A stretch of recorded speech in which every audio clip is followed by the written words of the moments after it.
Pemirsa, Presiden Joko Widodo melantik politisi Partai Golkar Dito Aryo Tejo sebagai Menteri Pemuda dan juga Olahraga yang baru menggantikan Zainuddin Amali yang mundur setelah menjabat sebagai Wakil Ketua Umum PSSI. Pelantikan digelar di Istana Kepresidenan. Sesuai dengan rencana, pelantikan Dito Aryo Tejo sebagai Menteri Pemuda dan Olahraga digelar di Istana Kepresidenan Jakarta pukul 16.00. Sore tadi, Menpora Dito Aryo Tejo dilantik bersama dengan Kepala BNPT yang baru, Komjen Riko Amelza Dhanil, yang menggantikan Boy Rafli Amar yang akan memasuki masa pensiun.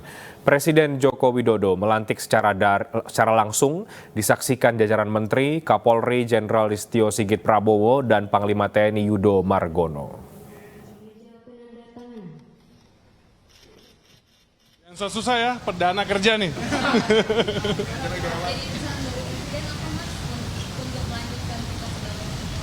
Ya, yang pasti melanjutkan apa yang sudah dimulai dari sebelumnya Pak Zainuddin Amali, semua program seperti desain besar olahraga dan juga sentra pelayanan kepemudaan nasional. Dan juga ada 3 poin dari Pak Presiden. Yang satu, Pak Presiden ingin di agenda event SEA Games dan ASEAN Games kita memprioritaskan cabur-cabur yang memiliki potensi medali. Jadi harus efisien tetapi kita mendapatkan hasil medali yang terbaik. Dan kedua, arahan Pak Presiden ingin liga-liga pertandingan olahraga itu masif dilaksanakan di level tingkat pendidikan, sekolah dan kuliah. Dan juga untuk rakyat kita diminta untuk menggalakkan liga antar kampung.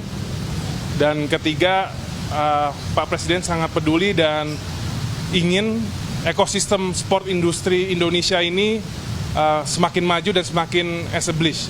Dan untuk pemuda, Pak Presiden ingin pengembangan pemuda itu lebih kepada arah kewirausahaan dan juga profesionalitas. Dan dengan capaian indeks pembangunan pemudanya naik. Ya, Presiden Joko Widodo melantik Dito Aryo Tejo sebagai Menteri Pemuda dan juga Olahraga menggantikan Zainuddin Amali. Politisi Golkar berusia 32 tahun itu menjadi menteri termuda dalam Kabinet Indonesia Maju.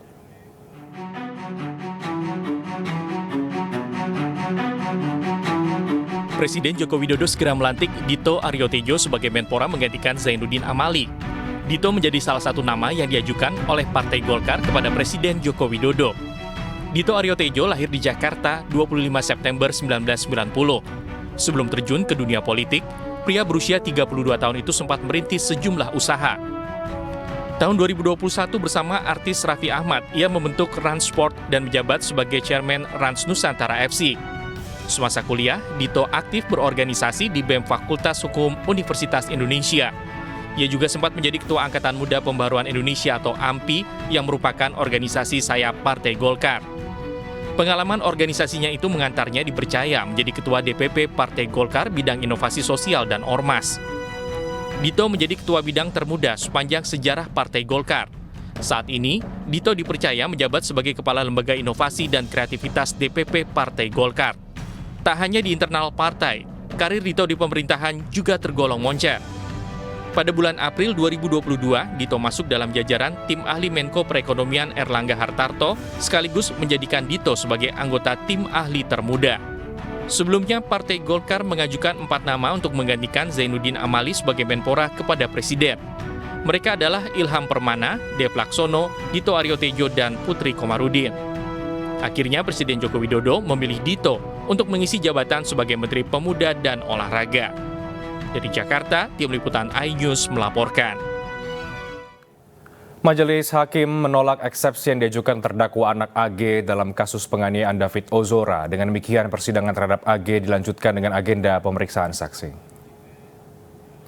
Terdakwa anak AG kembali jalani sidang atas kasus dugaan penganiayaan David Ozora di Pengadilan Negeri Jakarta Selatan dengan agenda putusan sela. Dalam putusan sela, Majelis Hakim menolak nota keberatan atau eksepsi yang diajukan kubu AG. Persidangan langsung dilanjutkan dengan pemeriksaan saksi. 5 orang saksi dihadirkan dalam sidang, termasuk ayah David Ozora, Jonathan Latumahina. Sidang pemeriksaan saksi dengan terdakwa anak AG akan kembali dilanjutkan besok, Selasa 4 April 2023. Digelar secara maraton karena masa penahanan terdakwa anak terbatas, yakni hanya 25 hari.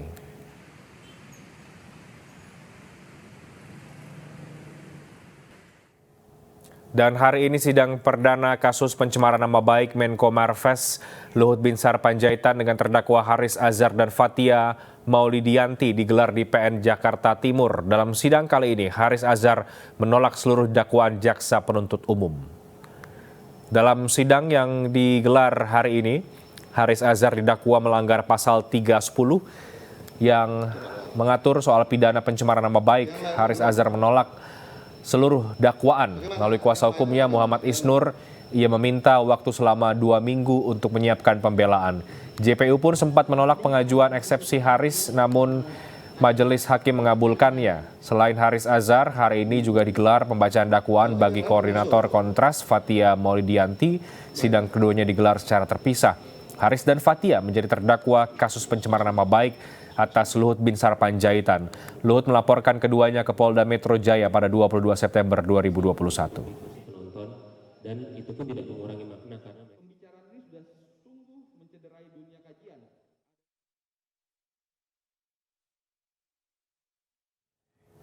Dan pemirsa, usai jeda akan ada rekan kami Dilami Aulia yang akan mengajak kita untuk mencari kuliner berbuka puasa di sentra kuliner nasi kapau Keramat Raya Pasar Senen.